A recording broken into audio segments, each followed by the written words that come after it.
I want to inform you today about the history of baseball. Has anyone ever watched a baseball game and wondered how it all started?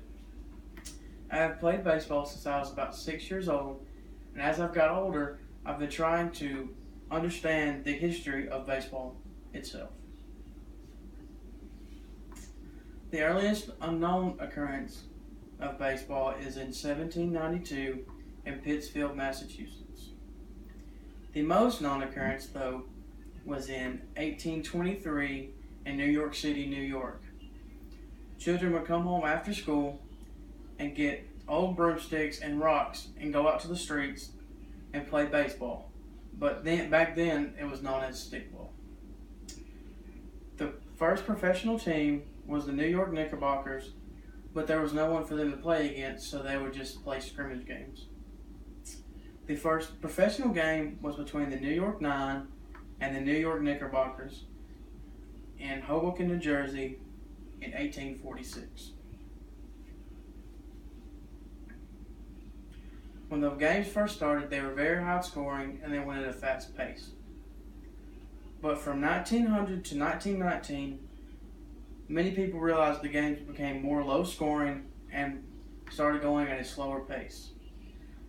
This was the era of the most dominant pitchers in baseball, which was known as the dead ball era.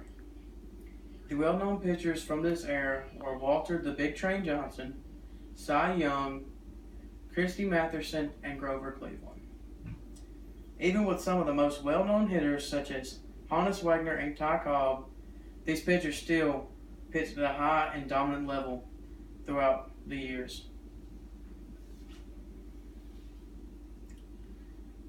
In 1991, the longing for more money for the players pushed them to take their game to a higher level, so this encouraged them to start taking amphetamines.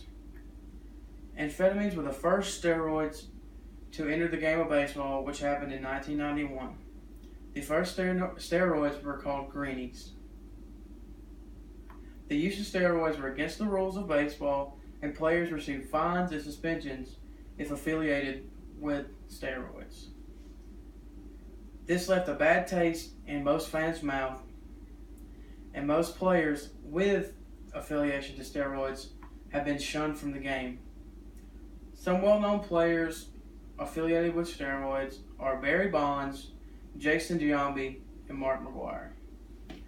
Being affiliated with steroids make it almost impossible to be elected into the Hall of Fame, which is one of the most prestigious awards in the MLB history.